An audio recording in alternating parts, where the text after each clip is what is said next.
On a scale of 1 to 10, how much did the scenario portrayed in this story scare the intelligence community? Look, I think on an ongoing basis, the intelligence community is afraid of this. It should be beyond a 10. I think a real question here is how surprised would they be? And I think most of them wouldn't be surprised at all if a story like this was found out to be true. I mean, the threats are very real. I should add that, again, we spoke to 17 different primary sources with direct knowledge of this compromised hardware sources inside the companies and inside the U.S. government. So what do you believe the House Intelligence Committee should do as a result of this report? I think first they should talk to the manufacturers and the intelligence community to get more fully briefed on this and complete a much more thorough investigation. And I believe that part of that's already taking place. I understand that the leadership of the House Select Committee on Intelligence has already asked for that briefing. I'd be surprised if it didn't take place within a week. As far as meeting with the manufacturers, that'll probably take place when we come back after the midterms. What sort of dialogue has the intelligence community had with other government agencies about this? Well, I think there's an ongoing discussion and an ongoing relationship that's taken place for some time now. This is a threat I've learned about since I've been on the committee and even before just as a member of Congress. So again, the threat is that China will attack our intelligence community. It will attack our sources of information, our intellectual property at every possible point. We're not prepared for that at this point in time. I should add that Amazon, Apple, and Supermicro have all issued statements denying knowledge of these allegations, which you can read on our website in full. That said, when it comes to hardware, Representative Quigley, how vulnerable do you believe we really are, given that the supply chains of these companies go all the way back to China? Yeah, the supply chain issue is extraordinarily complicated. The threat is extremely real. I think we saw just a little bit borne out when we saw the ZTE phone issue come to being, when Congress finally acted through the National Defense Reauthorization Act, where they banned the government's purchase of these phones. Unfortunately, they didn't demand the same from the private sector. I think you're going to see more of that.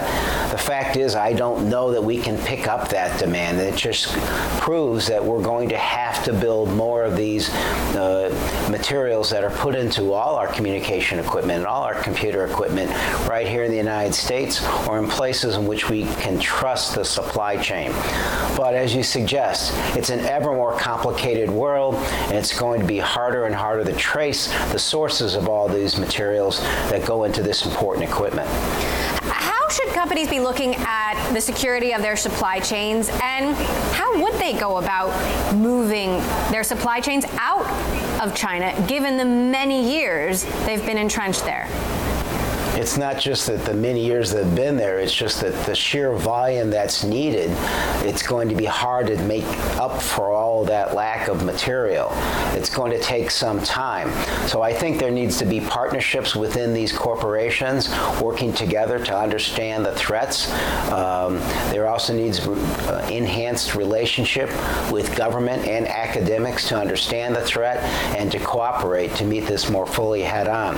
The government's role needs to be to help these entities face this challenge, give them the complete information they need and the assistance they need in probably ramping up the work that needs to get done in the United States to create this material here or within partners that we trust.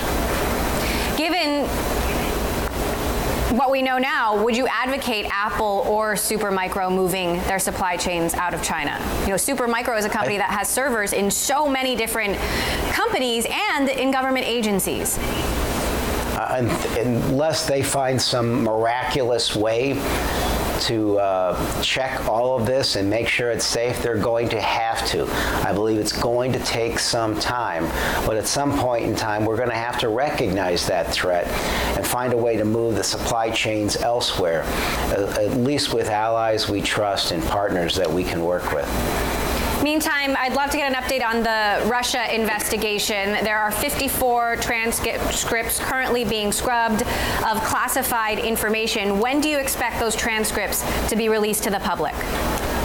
Well, most of those transcripts should have been released already. The fact of the matter is the vast majority involve only unclassified material. We attempted on the Democratic side to get those released immediately, and we were met with opposition. The rest of them are going to take some time to be scrubbed by the intel community, and we're fine with that. The fact of the matter is we asked that this information be released half a year ago. So on the last day that we were in session, in the middle of the Kavanaugh hearings, they released this information to the intel community to be scrubbed, hoping that people would forget that it even existed. Why do you think it's important for the public to see these transcripts from Don Jr., from Steve Bannon? I think they'll help them begin to understand what I've learned for the last 2 years of this investigation. There was an attack on the democratic process. It was the Russians. It was the Russians who acted alone. They did it to benefit one candidate and hurt another.